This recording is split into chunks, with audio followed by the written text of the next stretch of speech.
بسم اللہ الرحمن الرحیم الحمد للہ رب العالمین والصلاة والسلام علی سید الانبیاء والمرسلین۔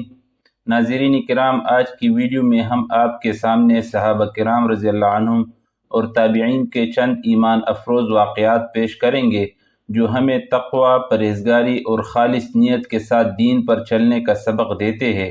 آئیے ان مبارک حکایات سے اپنی زندگی کے لیے رہنمائی لیتے ہیں۔ حضرت ابوبکر صدیق رضی اللہ عنہ کا احتیاطاً باغ وقف کرنا۔ ابن سیرین رحمۃ اللہ علیہ کہتے ہیں کہ حضرت ابوبکر صدیق رضی اللہ عنہ کی جب وفات کا وقت قریب آیا تو آپ رضی اللہ عنہ نے حضرت عائشہ رضی اللہ عنہا سے فرمایا کہ میرا دل نہیں چاہتا تھا کہ بیت المال سے کچھ لوں، مگر عمر نے نہ مانا کہ دقت ہوگی اور تمہاری تجارت کی مشغولی سے مسلمانوں کا حرج ہوگا، اس مجبوری سے مجھے لینا پڑا، اس لیے اب میرا فلاں باغ اس کے عوض میں دے دیا جائے۔ جب حضرت ابوبکر رضی اللہ عنہ کا وصال ہو گیا تو حضرت عائشہ رضی اللہ عنہا نے حضرت عمر رضی اللہ عنہ کے پاس آدمی بھیجا اور والد کی وصیت کے موافق وہ باغ دے دیا۔ حضرت عمر رضی اللہ عنہ نے فرمایا، اللہ تعالیٰ جل شانہ تمہارے باپ پر رحم فرمائے، انہوں نے یہ چاہا کہ کسی کو لب کشائی کا موقع ہی نہ دے۔ کتاب الاموال۔ فائدہ: غور کرنے کی بات ہے کہ اول تو وہ مقدار ہی کیا تھی جو حضرت ابوبکر صدیق رضی اللہ عنہ نے لی، اس کے بعد لینا بھی اہل الرائے کے اصرار پر تھا اور مسلمانوں کے نفع کی وجہ سے۔ اس میں بھی جتنی ممکن سے ممکن احتیاط ہو سکتی تھی اس کا اندازہ قصہ 4 باب 3 سے معلوم ہو گیا کہ بیوی نے تنگی اٹھا کر پیٹ کاٹ کر کچھ دام میٹھے کے لیے جمع کیے تو ان کو بیت المال میں جمع فرما دیا اور اتنی مقدار مستقل کم کر دی۔ اس سب کے بعد یہ آخری فعل ہے کہ جو کچھ لیا اس کا بھی معاوضہ داخل کر دیا۔ حضرت علی بن معبد رحمۃ اللہ علیہ کا کرایہ کے مکان سے تحریر خشک کرنا۔ علی بن معبد رحمۃ اللہ علیہ ایک محدث سے فرماتے ہیں کہ میں ایک کرایہ کے مکان میں رہتا تھا۔ ایک مرتبہ میں نے کچھ لکھا اور اس کو خشک کرنے کے لیے مٹی کی ضرورت ہوئی۔ کچی دیوار تھی، مجھے خیال آیا کہ اس پر سے ذرا سی کرچ کے تحریر پر ڈال لوں۔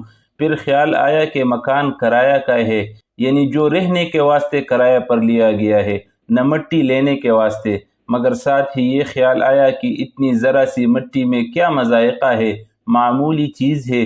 میں نے مٹی لے لی اور رات کو خواب میں دیکھا کہ ایک صاحب کڑے ہیں جو یہ فرما رہے ہیں کہ کل قیامت کو معلوم ہوگا یہ کہنا کہ معمولی مٹی کیا چیز ہے۔ فائدہ: کل معلوم ہوگا کا بظاہر مطلب یہ ہے کہ تقوی کے درجات بہت زیادہ ہے۔ کمال درجہ یہ یقیناً تھا کہ اس سے بھی احتراز کیا جاتا، اگرچہ عرفاً معمولی چیز شمار ہونے سے جواز کی حد میں تھا۔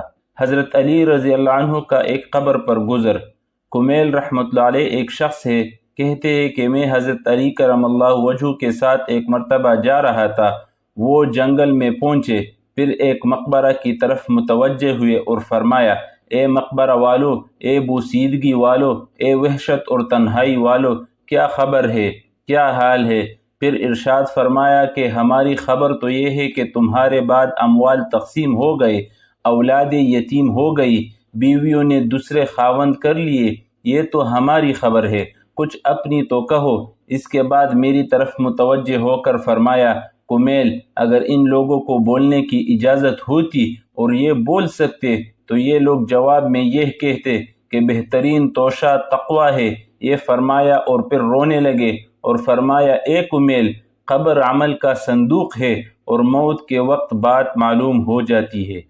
فائدہ: یعنی آدمی جو کچھ اچھا یا برا کام کرتا ہے وہ اس کی قبر میں محفوظ رہتا ہے، جیسا کہ صندوق میں متعدد احادیث میں یہ مضمون وارد ہوا ہے کہ نیک اعمال اچھے آدمی کی صورت میں ہوتے ہیں جو میت کی جی بہلانے اور انس پیدا کرنے کے لیے رہتا ہے اور اس کی دلداری کرتا ہے، اور برے اعمال بری صورت میں بدبودار بن کر آتے ہیں جو اور بھی اذیت کا سبب ہوتا ہے۔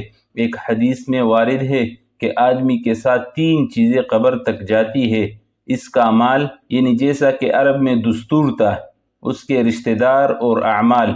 2 چیزیں مال اور رشتہ دار دفن کر کے واپس آ جاتے ہیں، عمل اس کے ساتھ رہ جاتا ہے، حضور اقدس صلی اللہ علیہ وسلم نے ایک مرتبہ صحابہ رضی اللہ عنہم سے ارشاد فرمایا کہ تمہیں معلوم ہے کہ تمہاری مثال اور تمہارے اہل و عیال اور مال و اعمال کی مثال کیا ہے؟ صحابہ رضی اللہ عنہم کے دریافت فرمانے پر حضور صلی اللہ علیہ وسلم نے ارشاد فرمایا کہ اس کی مثال ایسی ہے جیسے ایک شخص کے 3 بھائی ہو اور وہ مرنے لگے، اس وقت ایک بھائی کو وہ بلائے اور پوچھے کہ بھائی تجھے میرا حال معلوم ہے کہ مجھ پر کیا گزر رہی ہے، اس وقت تو میری کیا مدد کرے گا؟ وہ جواب دیتا ہے کہ تیری تیمارداری کروں گا، علاج کروں گا، ہر قسم کی خدمت کروں گا، اور جب تو مر جائے گا تو نہلاؤں گا، کفن پہناؤں گا اور کندھے پر اٹھا کر لے جاؤں گا، اور دفن کے بعد تیرا ذکر خیر کروں گا۔ حضور صلی اللہ علیہ وسلم نے فرمایا یہ بھائی تو اہل و عیال ہے۔ پھر وہ دوسرے بھائی سے یہی سوال کرتا ہے، وہ کہتا ہے کہ میرا تیرا واسطہ زندگی کا ہے، جب تو مر جاوے گا تو میں دوسری جگہ چلا جاؤں گا، یہ بھائی مال ہے۔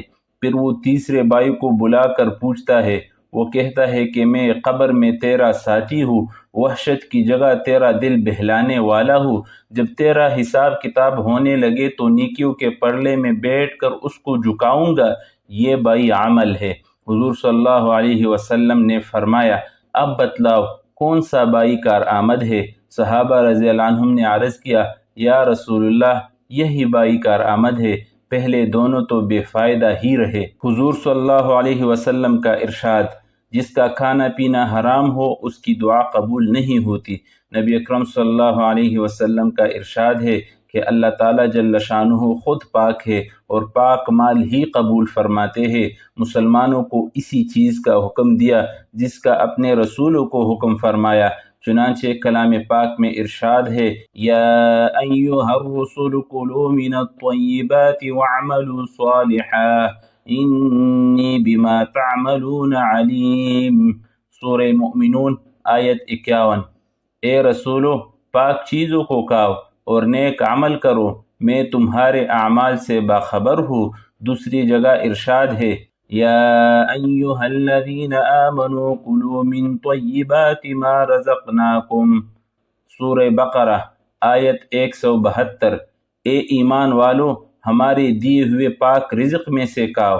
اس کے بعد حضور صلی اللہ علیہ وسلم نے ایک شخص کا ذکر فرمایا کہ لمبے لمبے سفر کرتا یعنی اور مسافر کی دعا قبول ہوتی ہے، اور اس کے ساتھ ہی بکھرے ہوئے بالوں والا، غبار آلود کپڑوں والا یعنی پریشان حال، دونوں ہاتھ آسمان کی طرف پھیلا کر کہتا ہے اے اللہ اے اللہ اے اللہ، لیکن کھانا بھی اس کا حرام ہے، پینا بھی حرام ہے، لباس بھی حرام ہے، ہمیشہ حرام ہی کھایا تو اس کی دعا کہاں قبول ہو سکتی ہے؟ فائدہ: لوگوں کو ہمیشہ سوچ رہتا ہے کہ مسلمانوں کی دعائیں قبول نہیں ہوتی، لیکن حالات کا اندازہ اس حدیث شریف سے کیا جا سکتا ہے۔ اگرچہ اللہ جل شانہ اپنے فضل سے کبھی کافر کی بھی دعا قبول فرما لیتے ہیں، چہ جائے کہ فاسق کی، لیکن متقی کی دعا اصل چیز ہے۔ اسی لیے متقیوں سے دعا کی تمنا کی جاتی ہے۔ جو لوگ چاہتے ہیں کہ ہماری دعائیں قبول ہو، ان کو بہت ضروری ہے کہ حرام مال سے احتراز کرے، اور ایسا کون ہے جو یہ چاہتا ہے کہ میری دعا قبول نہ ہو؟ حضرت عمر رضی اللہ عنہ کا اپنی بیوی کو مشک تولنے سے انکار۔ حضرت عمر رضی اللہ عنہ کی خدمت میں ایک مرتبہ بحرین سے مشک آیا، ارشاد فرمایا کہ کوئی اس کو تول کر مسلمانوں میں تقسیم کر دیتا۔ آپ رضی اللہ عنہ کی اہلیہ حضرت عاتکہ رضی اللہ عنہا نے عرض کیا میں تول دوں گی۔ آپ رضی اللہ عنہ نے سن کر سکوت فرمایا۔ تھوڑی دیر میں پھر یہی ارشاد فرمایا کہ کوئی اس کو تول دیتا تاکہ میں تقسیم کر دیتا۔ آپ کی اہلیہ نے پھر یہی عرض کیا، آپ نے سکوت فرمایا۔ تیسری دفعہ میں ارشاد فرمایا کہ مجھے یہ پسند نہیں کہ تو اس کو اپنے ہاتھ سے ترازو کے پرلے میں رکھ کے اور پھر ان ہاتھوں کو اپنے بدن پر پھیر لے اور اتنی مقدار کی زیادتی مجھے حاصل ہو۔ فائدہ: یہ کمال احتیاط تھی اور اپنے آپ کو محلی تہمت سے بچانا، ورنہ جو بھی تولے گا اس کے ہاتھ کو تو لگے ہی گا، اس لیے اس کے جواز میں کوئی تردد نہ تھا۔ لیکن پھر بھی حضرت عمر رضی اللہ عنہ نے اپنی بیوی کے لیے اس کو گوارا نہ فرمایا۔ حضرت عمر بن عبدالعزیز رحمۃ اللہ علیہ، جن کو عمر ثانی بھی کہا جاتا ہے، ان کے زمانے میں ایک مرتبہ مشک تولا جا رہا تھا تو انہوں نے اپنی ناک بند فرما لی اور ارشاد فرمایا کہ مشک کا نفع تو خوشبو ہی سونگھنا ہے۔ فائدہ یہ ہے احتیاط ان صحابہ رضی اللہ عنہم اور تابعین رحمہم اللہ کی اور ہمارے بڑوں کی، پیشواؤں کی۔ حضرت عمر بن عبدالعزیز رحمۃ اللہ علیہ کا حجاج کے حاکم کو حاکم نہ بنانا۔ حضرت عمر بن عبدالعزیز رحمۃ اللہ علیہ نے ایک شخص کو کسی جگہ کا حاکم بنایا۔ کسی شخص نے عرض کیا کہ یہ صاحب حجاج بن یوسف کے زمانے میں اس کی طرف سے بھی حاکم رہ چکے ہیں۔ عمر بن عبدالعزیز رحمۃ اللہ علیہ نے ان حاکم کو معزول کر دیا۔ انہوں نے عرض کیا کہ میں نے تو حجاج بن یوسف کے ہاتھ توڑے ہی زمانہ کام کیا۔ عمر بن عبدالعزیز رحمۃ اللہ علیہ نے فرمایا کہ برا ہونے کے لیے اتنا ہی کافی ہے کہ تو اس کے ساتھ ایک دن یا اس سے بھی کم رہا۔ فائدہ مطلب یہ ہے کہ پاس رہنے کا اثر ضرور پڑتا ہے۔ جو شخص متقیوں کے پاس رہتا ہے اس کے اوپر غیر معمولی اور غیر محسوس طریقے سے تقوی کا اثر پڑتا ہے، اور جو فاسقوں کے پاس رہتا ہے اس کے اوپر فسق کا اثر ہوتا ہے۔ اسی وجہ سے بری صحبت سے روکا جاتا ہے۔ آدمی تو درکنار جانوروں تک کے اثرات پاس رہنے سے آتے ہیں۔ حضور صلی اللہ علیہ وسلم کا ارشاد ہے کہ فخر اور بڑائی اونٹ اور گھوڑے والوں میں ہوتی ہے اور مسکنت بکری والوں میں۔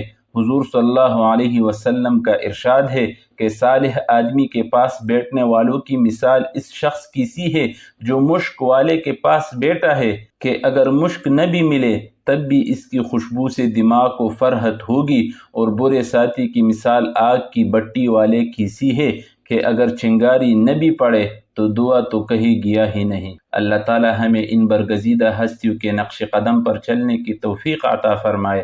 اگر یہ ویڈیو آپ کو پسند آئی ہو تو اسے دوسروں تک ضرور پہنچائیے، اور ہمارے چینل ترجمان الکتاب کو سبسکرائب کرنا نہ بھولیے۔ جزاکم اللہ خیرہ، والسلام علیکم ورحمۃ اللہ وبرکاتہ۔